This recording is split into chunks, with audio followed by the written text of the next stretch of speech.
Hi everyone, welcome back. സമ്പാദിച്ചതെല്ലാം invest ചെയ്തു.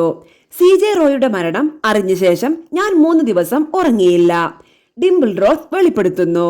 Group ഉടമയും സിനിമാ നിർമ്മാതാവുമായ CJ റോയുടെ മരണം അറിഞ്ഞ ശേഷം താൻ 3 ദിവസം ഉറങ്ങിയില്ല എന്ന് നടി തന്റെ സ്വപ്നഭവനത്തിന്റെ ഭാവിയും അദ്ദേഹവുമായുള്ള സൗഹൃദമൊക്കെയാണ് ഇതിന് കാരണമായതെന്നും വെളിപ്പെടുത്തുന്നു. സോഷ്യൽ മീഡിയയിൽ പങ്കുവച്ച വീഡിയോയിലാണ് ഈ വാക്കുകൾ.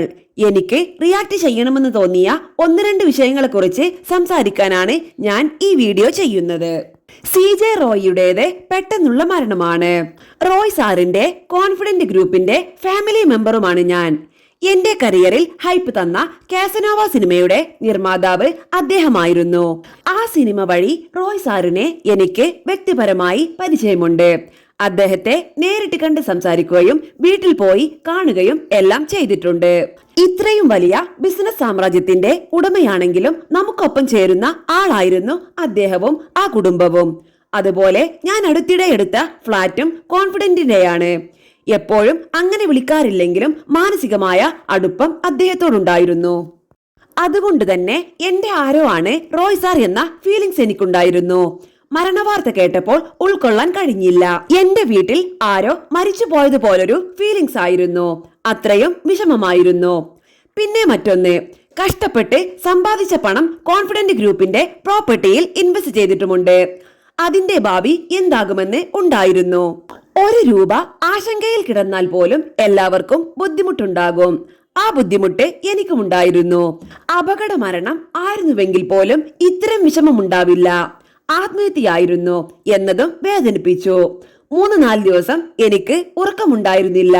അത് എന്താണെന്ന് ചോദിച്ചാൽ ഉത്തരമില്ല.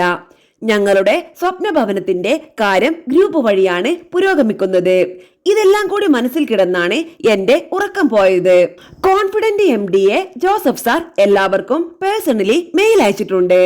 മരണവാർത്ത കേട്ടപ്പോൾ ആദ്യം മനസ്സിൽ വന്നത് ഒരു കൺഫ്യൂഷൻ ആയിരുന്നു എന്നത് ശരിയാണ്. മുന്നോട്ടുള്ള കാര്യങ്ങളെ ആലോചിച്ചായിരുന്നു ആ പേടി തോന്നൽ എന്ന് തന്നെ പറയാം. റോയ് സാറിന്റെ മരണവാർത്ത കേട്ടപ്പോൾ ആദ്യം മനസ്സിൽ വന്നത് ഒരു കൺഫ്യൂഷൻ ആയിരുന്നു എന്നത് ശരിയാണ്. മുന്നോട്ടുള്ള കാര്യങ്ങളെ ആലോചിച്ചായിരുന്നു ആ പേടിയും. എന്നാൽ ഇന്ന് ഭയമില്ല എന്ന് പറഞ്ഞു. ഒരുപാട് ഫേക്ക് ന്യൂസ് കോൺഫിഡന്റ് ഗ്രൂപ്പുമായി ബന്ധപ്പെട്ട് പ്രചരിക്കുന്നുണ്ട്. പക്ഷേ അതൊന്നും അവർ ഔദ്യോഗികമായി പറഞ്ഞതല്ല. ദയവ് ചെയ്ത് ഔദ്യോഗികമായി വരുന്ന വാർത്തകൾ പുറത്തുവിടുക. ഇല്ലാത്ത വാർത്തകൾ പടച്ചുവിടുന്ന യൂട്യൂബ് ചാനലുകളുണ്ട്. ഒരാളെ കൊന്നു തിന്നിട്ടാകരുത് മറ്റൊരാളുടെ കുടുംബം രക്ഷിക്കാൻ. ഒരു കമന്റ് കൊണ്ടാണെങ്കിൽ പോലും മറ്റൊരാളുടെ കുടുംബത്തിലെ കരടാകാതിരിക്കാൻ എല്ലാവരും ശ്രദ്ധിക്കുക.